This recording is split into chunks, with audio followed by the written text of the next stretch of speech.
Hi, my name is Bhumi, your life and relationship coach, and today I wanted to discuss the most amazing topic I feel there is on this planet, and that topic is mindfulness. Now, this is not about meditation, so please do not fret it and please do not turn off the video, because if you think it's all about meditation and here I'm going to give you some more lingo on how to meditate correctly, that's not what this video is about. This video is literally mindfulness, which we all do quite a few times throughout the whole day, just without knowing that we're being mindful. Now, can you imagine how amazing you will feel if you knew that certain activities that you do are already techniques of mindfulness? Because then what you can do is you can become aware of it and you can really hone that time and feel good about yourself. You know, often we do things that are amazing, but if we don't know that we're doing amazing things, we don't feel that it's amazing, right? So it's about feeling how amazing you're already doing if you're practicing some of these techniques or just have some of these routines. And if you don't, then these are extremely simple, straightforward techniques and routines that you can add into your daily practice for mindfulness, 5 to 10 minutes. Now, before we go any further, if you're new to my channel, please click subscribe. And for returning subscribers, thank you very much for all your likes and shares. And if this video you feel will be useful to anyone, please feel free to share them. I also wanted to give a quick personal update that last weekend we had our rescue dog that we've adopted at home, and he's literally here. He's here in his pen, and he was sleeping for the past couple hours, but as soon as I started to speak, he's now gotten up, and you may have just heard a little bit of a tinker there. So please do pardon me if you hear that, but I'm so excited to have our rescue dog, and he's doing really well. It's day 4, but he's really gotten to know the family already, and the only thing is we're keeping him still separate to our cat, because our resident cat Luna, which you may have heard before as well, she is a bit unsure just yet, so I think we're going to give them a bit more time, which they do need anyway, so that's perfect. Now, why do I want to talk about mindfulness? Well, mindfulness is meditation is something that I learned when I was a teenager as part of my martial arts practice. And it just was an amazing feeling when I was able to meditate. You know, the kind of awareness you get about yourself is just brilliant. It's top notch. It not only sort of made me channel some of my energy into ambition and into the right things, it also helped me sort of choose the right paths, so to speak, in life, you know, make the right choices, which is very important. And I think most of us often struggle with making choices. So meditation, then obviously when I was in my 20s and I completely stopped, I had no time for it. I was at university and then doing my MBA. So, you know, my personal life took a lot of turns and tests, and I sort of left the practice behind in my 20s. And then suddenly a couple of years ago, I restarted the practice. And what I observed more and more is that even if I don't meditate, so I don't sit there for 30 minutes or 40 minutes meditating, but I have, in fact, approached this habit of being mindful with every single thing that I'm doing. And what that means is that I am so focused on my present. So right now, if I'm doing this video, I am absolutely focused on this video, on what I'm saying, and obviously the notes I've made as well. So I'm very focused in my present moment, and that is part of mindfulness. So just to very clearly sort of explain to you, mindfulness is not about sort of sitting in a quiet corner and thinking about something or doing something particular. It is literally just being extremely focused in your present moment and being extremely present and one with yourself in the present moment, no matter what you're doing. If you're traveling through a bus, if you're having your tea or coffee, if you're having your lunch, no matter what you're doing, or if you're making a presentation, it's about being 100% present, and there is nothing else going on in your head. So there's no chitter chatter, basically. That's what mindfulness means. So let's jump straight into the 5 easiest and simplest ways you can incorporate mindfulness practice. And if you already do some of these things, then know that you are actually following a mindfulness practice, and you should be extremely proud of yourself.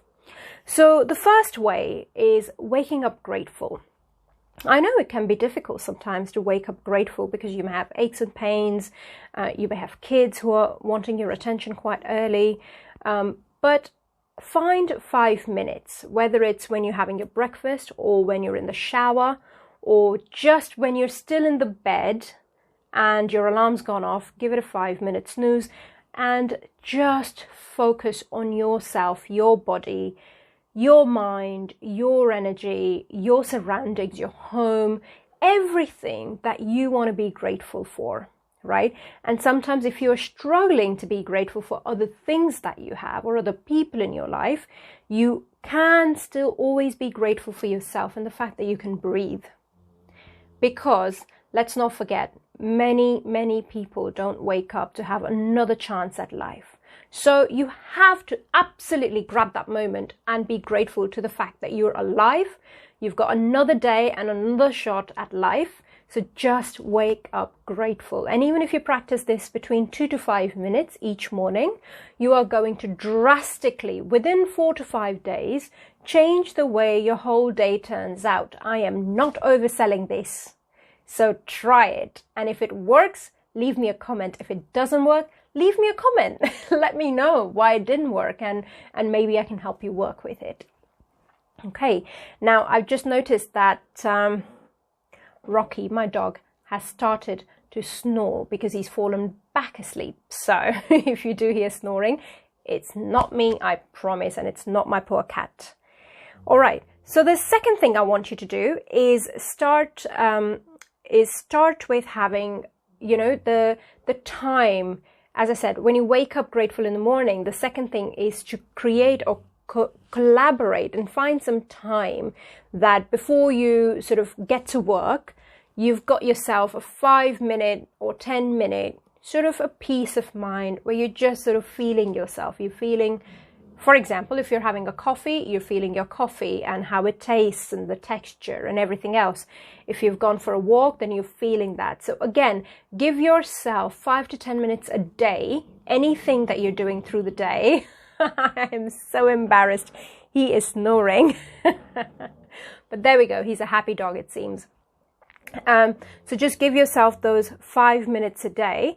And again, it can be at any point of time. If you're commuting to work as well, it can be when you're on a train or in a tube, or it can be when you're gardening, or it can be when you're having, just your breakfast. Whatever it is you're doing during the day, give yourself 5 to 10 minutes where you're just so present in that activity, extremely present in that activity.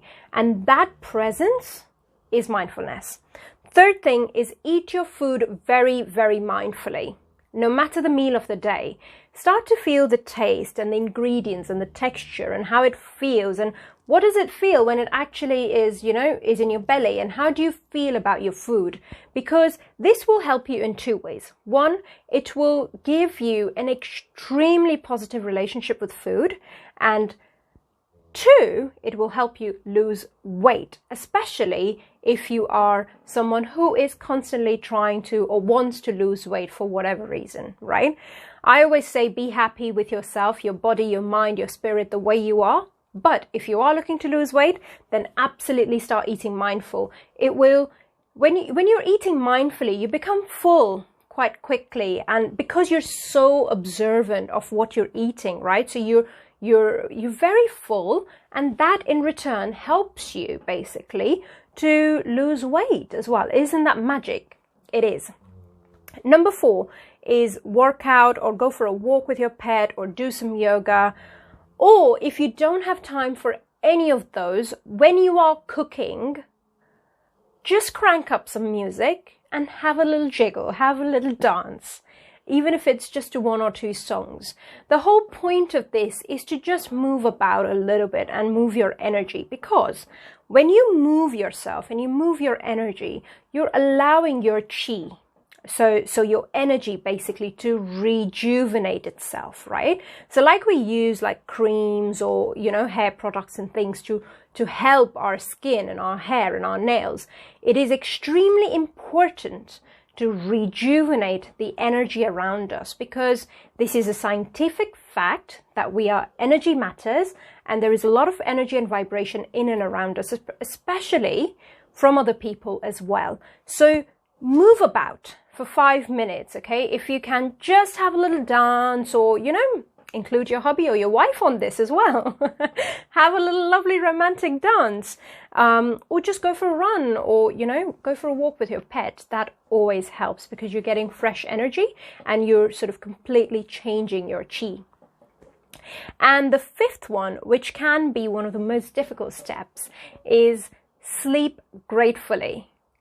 I know it can be very upsetting if you have a family, if you have a partner, wife or husband, kids, pets, that sometimes you do end up going to bed upset because you've just had an argument or a disagreement, or your kid is unwell, or your pet is unwell, or whatever the other reason, right? So it can be difficult sometimes to be grateful for your circumstances and your situations and your job if you've lost your job. But you can always be grateful for the fact that you were alive, you made it through the day, and you're now comfortable in your bed, and your physical body is what you want to be grateful for. Your mind, your energy is what you want to be grateful for.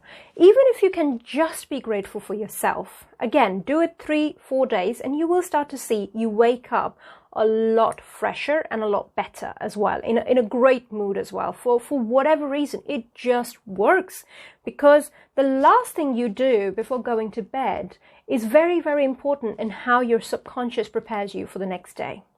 So just make sure that, you know, if you're not able to be grateful on a certain day for your surrounding and other people and your circumstances, you're at least grateful for your body, right? And for your own mind and for your own spirit and your own energy. Whatever faith you have, whether you're religious or spiritual, be grateful to that deity or God or spirit, you know, whatever it is that you believe in. But go to sleep being grateful.